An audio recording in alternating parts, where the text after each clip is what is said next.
clear the stage. King Arthur, a crowning moment.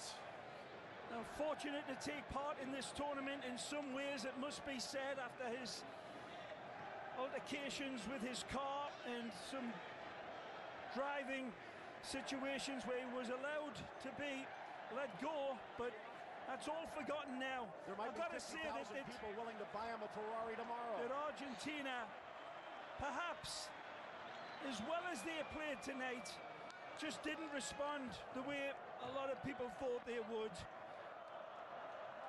You look at every player for Argentina, and maybe, just maybe, they were a shade below their regular selves.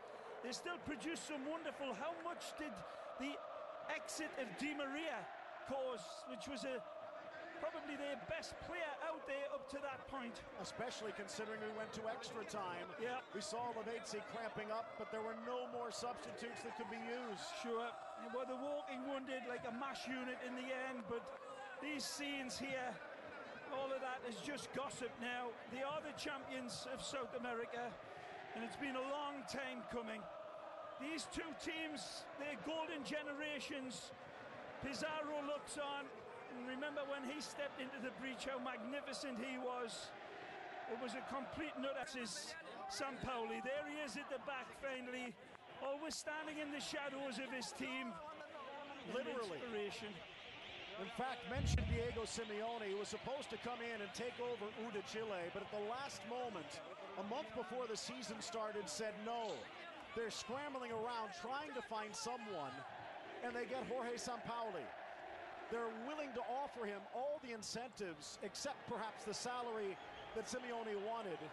But he says, no, I don't want the 4-bedroom apartment in the nice section of town.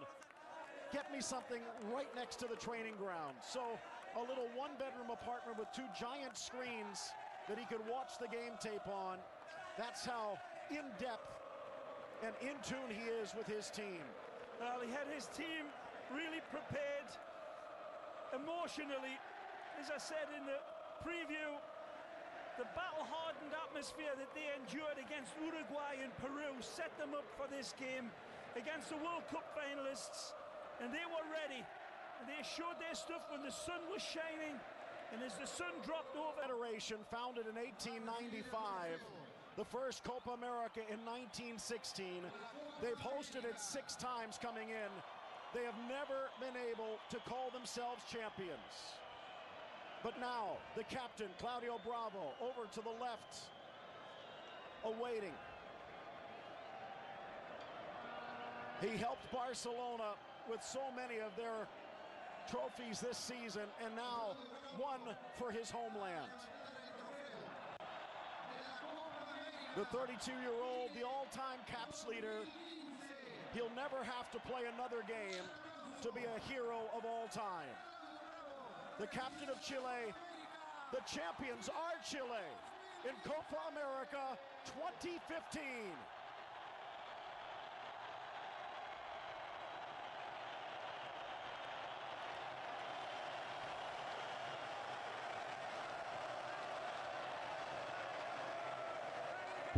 Did not play a minute in the Champions League. He had to watch his Barcelona mates lift that trophy, and now the oldest trophy he gets to carry and call his own. Well, in this wonderful country that we've had the pleasure of living in for the last few weeks, a land of glaciers, a land of volcanoes, a land of the most beautiful people you'll ever meet. It's arguably the world's greatest kept tourist attraction. If you ever get the chance to come here, don't ever miss it. It's wonderful, and man alive, do they love their football. And again, you cannot deny what they have achieved. They were one of the favourites, Phil, but they came through the fire with style. Argentina had a glorious opportunity to pop the bubble and to be the biggest party poopers ever, with that last touch of the ball in the game from Gonzalo. But from there on in, it was electric.